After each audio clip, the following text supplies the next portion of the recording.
Welcome to Wandering Drew. I am Drew. Thank you so much for taking time of the day and watching this video. I want to thank everyone that's been watching or following me. I greatly appreciate it. I like the comments that I've been getting and the positivity of them. However, I did want to explain a little bit about my leaving the trail. I'm back home now in South Florida and awaiting an appointment with another orthopedist who can hopefully give me some further advice on my knee and how to proceed. So while I was on trail, and I cut out a lot of stuff from the videos because I've been trying to reduce the size of the videos, because I know I tend to ramble on a lot, and everything I say is not important. So sometimes you read back and you just realize a lot of it's just rambling on, but some of it is important, or from my point of view. So I try to include as much of that, but then the videos get rather long, and it's quite easy to fill up 20 minutes or 25 minutes. And I know that's quite long for some videos. So, but I wanted to explain. The day before that I went to the Blue Mountain Shelter, that night, I was having a lot of pain and discomfort overnight in my knee, in my leg. As a matter of fact, so much so that I could not use it to roll over. As I do the rotisserie, you tend to go from one side to another. I tried to use my leg to push me off so I could roll over, and it was causing pain. Most of my pain is localized in the inside of my knee, right here, where supposedly I have a tear in the MCL. Additionally, my knee that night was so sensitive that I could not lay on my side with both knees touching.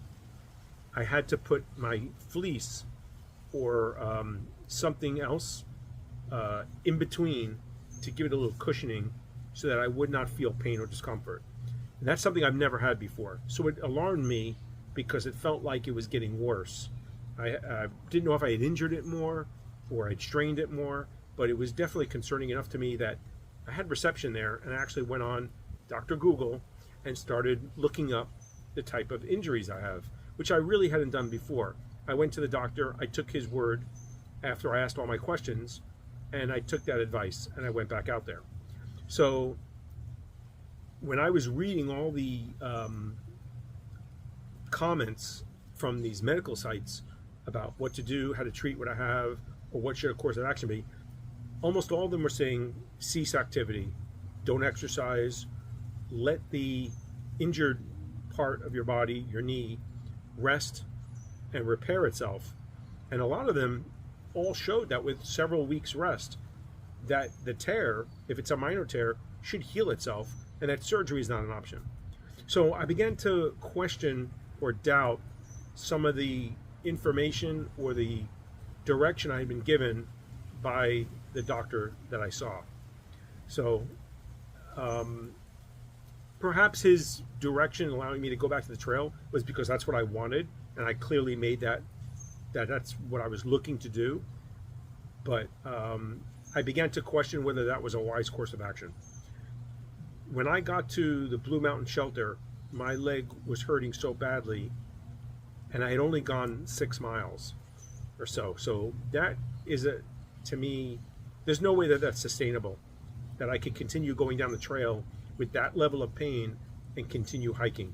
Could I have continued hiking? Yes, I physically could have continued hiking. But the gnawing in the back of my head about what was going on with my knee, and if I was making it worse, because it was beginning to feel worse where it was now aching all the time, not just when I was walking down or up, but even at night when I was in my tent, it was hurting all night long. So much so that, like I said, I couldn't have my knees touching each other. That was very alarming to me.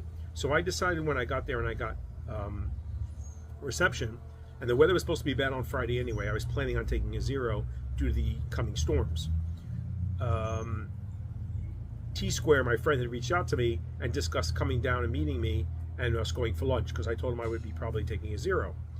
That quickly evolved into, I wonder if I can get a ride back home to go see another doctor or specialist and have my knee looked at again and get a second opinion, because I was beginning to worry and question what was going on with it. And once I kind of popped that idea in my head, it was really, to me, there was never a doubt that that's what I was going to do, because that's what I wanted to do. And that's the voice in the back of my head was telling me is, you need to get your knee looked at. This is not right. You know your body, and you know your body's telling you something's wrong. The pain was getting worse. I've never had where I couldn't sleep at night with my knees touching each other, and the pain was getting more intense and constant. So that's the plan that I formulated and executed. I was able, luckily, to get assurance from T-Square that he would be able and was willing to take me to an airport so I can get a ride home. I then researched flights, booked a flight, and decided to go home. I canceled my Friday stay because I knew I wouldn't be staying there, and I managed to get that flight home, and that's exactly what I did. Since then, I've returned home. I've been home for a couple of days. The knee is still hurting. It's still, to me, worse than it was last time I came home. I made an appointment with that doctor, but I wasn't able to get in as fast as I would have liked. It's going to take me a little longer than the last doctor. But by the end of the week, I will see him, and hopefully I'll have some answers. I don't know what he's going to tell me. I don't know what his course of treatment is going to be. I don't know if I'm going to have to go for additional testing. But I do know that I need the peace of mind that I'm not injuring myself further, because I don't have that anymore. And I need that in order to hike. So that's what's going on. As soon as I know something else, when I meet with this doctor, if he tells me what I'm going to be doing or what I should be doing, of course, of treatment, then I'm going to obviously take that and I'll decide on what to do. I'm expecting to have several weeks of recovery, but I don't know. You know what? I probably shouldn't even speculate what that course of treatment is going to be. I'm going to go in there with an open mind. I'm going to let him tell me. You know, I'm worried about now, but I'm also worried about the future. Obviously, hiking is important, but having the ability to walk and be mobile for the rest of my life is important as well. So these are the things that I'm concerned about and I'm worried about. And I'm hoping that this doctor will be able to give me a little more clarity on what's going on and what my course of conduct is going to be going forward. So thank you so much for taking time out of your day, watching the videos, being supportive, leaving the comments. I appreciate them so much. I hope to have some good news very shortly and be able to tell you what my plans are going forward. I think that the window for me to do a through hike is closing, especially if I need to take time off for rest and recovery, but I don't know that yet. So if not, I do have, in my head, a plan B and a plan C, which involves doing section hikes or going out there for longer distances, but coming home and breaking it up depending on what the knee situation is. So that's it. That's all I've got. I don't have a lot of information. I feel like I'm in limbo right now, and I just don't know what's going to be. So we'll see. But as soon as I do know something, I will definitely share that with you.